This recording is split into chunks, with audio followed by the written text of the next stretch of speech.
Έτσι λοιπόν, για άλλη μια φορά, ακόμα και από αυτή την έρευνα, αποδεικνύεται πόσο λανθασμένος είναι ο τρόπος που τελικά αντιμετωπίζεται αυτό το ευαίσθητο θέμα της παχυσαρκίας, που είναι μία νόσος ψυχοσωματική και συνεχίζει να αντιμετωπίζεται μόνο σωματικά. Τελικά τι γίνεται, τι βλέπουμε να γίνεται τόσα χρόνια? Οι χοντροί ανακυκλώνονται από διαιτολόγο σε διαιτολόγο, χάνουν βάρος, παίρνουν βάρος, έχουν βλημίες, είναι σε στερητικές δίαιτες. Ελπίζουν ανά πενταετία, βγαίνουν και ελπίζουν σε φάρμακα και σκευάσματα που θα φέρουν τη μαγική λύση και θα χαθεί το βάρος και δεν θα είναι πια χοντροί. Καταφεύγουν σε διαμερισματοποιήσεις στομάχου ή σε δακτύλιο στομάχου, που πλέον και μετά από δακτύλιο στομάχου παχαίνει κανείς, και τα λοιπά και τα λοιπά, και θεωρίες και θεωρίες, και βιταμίνες και υγιεινές τροφές, και τελικά τα αποτελέσματα καταλήγουν να είναι η παχυσαρκία μία επιδημία. Η εικόνα είναι ως εξής. Ο παχύσαρκος έχει γυρισμένη την πλάτη στον εαυτό του. Α. Δεν θέλει να βλέπει τον εαυτό του. Γι' αυτό και τον κρύβει κάτω από το πάχος του. Β.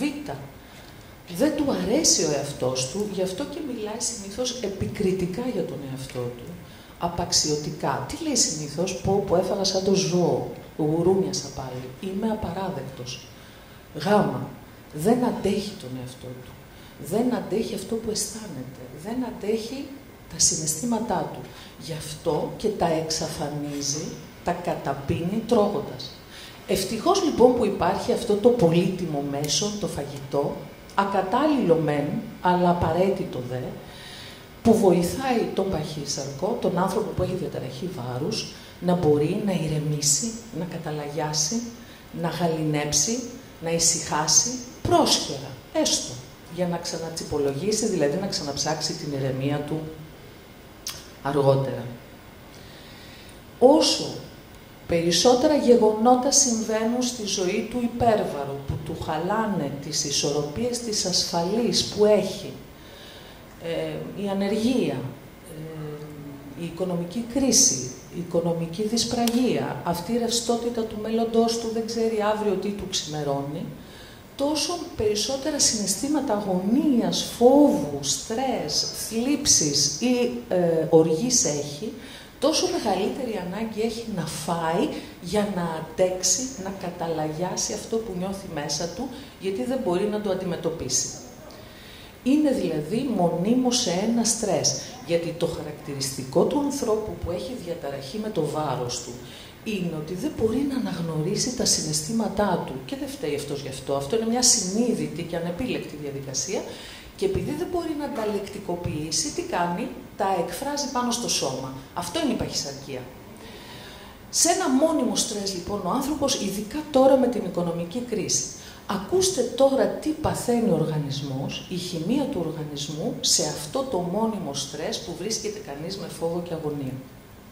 Ο υποθάλαμος σηματοδοτείται, παίρνει σήμα από τον υπόκαμπο. Ο υπόκαμπος είναι μια περιοχή στον εγκέφαλο, όπου συγκεντρώνει τις πληροφορίες που καταγράφουμε από τις αισθήσεις μας. Όταν λοιπόν κάποιος φοβάται ή αγωνιά, ο υπόκαμπος δίνει σήμα στον υποθάλαμο, ο οποίος εκρίνει την κορτικοτροπίνη, μια ορμόνη. Αυτή με τη σειρά της σηματοδοτεί την υπόφυση. Η υπόφυση εκρίνει μια άλλη ορμόνη, τη φλοιοεπινεφριωδιοτρόπο ορμόνη, η οποία ερεθίζει, πάει στα επινεφρίδια. Αυτό το σήμα από την υπόφυση στα επινεφρίδια κάνουν τα επινεφρίδια να εκρίνουν διαρκώς κορτιζόλη και κατεχολαμίνες, δηλαδή αδρεναλίνη, ας πούμε. Όταν λοιπόν γίνεται αυτή η υπερέκριση διαρκής κορτιζόλη, γιατί είπαμε στρες, αυτή είναι η χημική διαδικασία για να κάνουμε υπερέκριση κορτιζόλης. Όλοι ξέρουμε ότι η κορτιζόλη επηρεάζει μεγάλο φάσμα μέσα στον οργανισμό. Δημιουργεί την αντίσταση στην ινσουλίνη, ανομαλίες στη γλυκόζη στο επίπεδο γλυκόζης στο αίμα, αυξάνει την όρεξη, δημιουργεί το λίπος γύρω από την κοιλιακή χώρα, παχαίνει, αυξάνει το βάρος, καταστρέφει το κολαγόνο, εμποδίζει τη βιταμίνη D και άλλες πολλές επιδράσεις έχει που δεν είναι με τις ώρες να πούμε. Που σημαίνει λοιπόν ότι με αυτή τη διαρκή στρες, υπερέκριση κορτιζόλης, κουράζονται τα επινεφρίδια και έχουμε τη χρόνια κόπωση.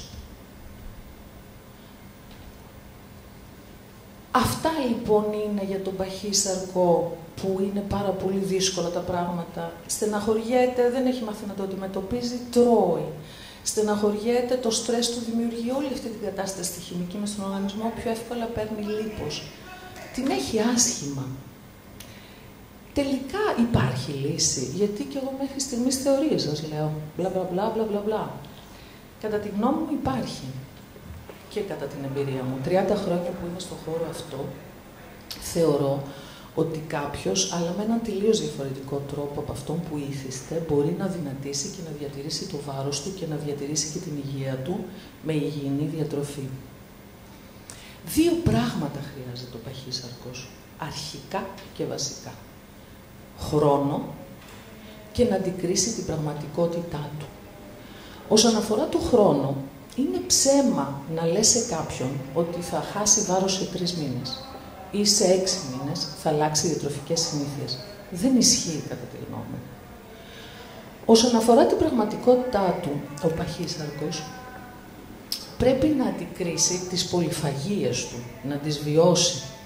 Συνήθως, τι έχει μάθει ο παχύσαρκος να κάνει? Καταρχήν νιώθει πάρα πολύ ένοχος που τρώει και κλέβει, γιατί απαγορεύεται να τρώει και να απολαμβάνει. Είναι ένας εγκληματίας. Όταν αποφασίζει να κάνει δίαιτα για να δυνατήσει, τι κάνει? Μπαίνει σε μια στερητική δίαιτα και πιέζεται, προσπαθεί, στερείται. Κάποια στιγμή φτάνει στο προχώρητο και αρχίζει και τρώει για να ανακουφιστεί. Όταν βγαίνει στις πολυφαγίες, εκεί απομακρύνεται από τον εαυτό του. Είναι αυτό που λέγαμε στην αρχή. Δεν θέλει να τον βλέπει να τρώει, δεν αντέχει τον εαυτό του, δεν του αρέσει ο εαυτός του. Οπότε, φεύγοντας από τον εαυτό του, αναστέλει, δεν βλέπει ότι παχαίνει, δεν ζυγίζεται. Έχω ανθρώπους που μου λέγανε, δεν με κοίταγα στον καθρέφτη, δεν έχω δει φωτογραφίες μου και σοκάρονται που βλέπουν ότι έχουν παχύνει.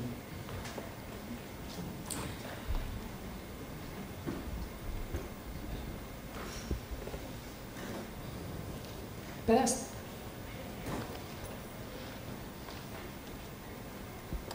Αυτό που εγώ κάνω είναι ότι συνδυάζω τη μεσογειακή διατροφή με τη μακροβιωτική διατροφή, δηλαδή σύνθετους υδατάνθρακες. Έτσι δημιουργείται μια ισογλυκαιμική διατροφή που βοηθάει τους ανθρώπους να μην πεινούν επειδή δεν στερούνται, γιατί δουλεύουμε με μερίδες, και έτσι του δημιουργείται ένα πλαίσιο διατροφικό που μπορούν ήσυχοι και χωρίς να βασανίζονται και χωρίς να πεινούν, να μπορούν να δουν το ψυχικό πεδίο, δηλαδή όταν έχουν πολυφαγίες, να βγαίνουν και να ξαναμπαίνουν στο πλαίσιο, δηλαδή να δημιουργήσουν μια συνέχεια, γιατί ο παχύσαρκος χρειάζεται να βιώσει ότι δεν είναι τραγικό να έχει πολυφαγίες, δεν υπάρχει μετά αυτοτιμωρία και αυτοκαταστροφή για να συνεχίσει να παχαίνει, αλλά δημιουργεί μια πρώτη σταθερότητα. Ο παχύσαρκος χρειάζεται κάποιον να τον υπερασπιστεί, να μην υποφέρει, μέχρι να μάθει ο ίδιος να υπερασπίζεται τον εαυτό του.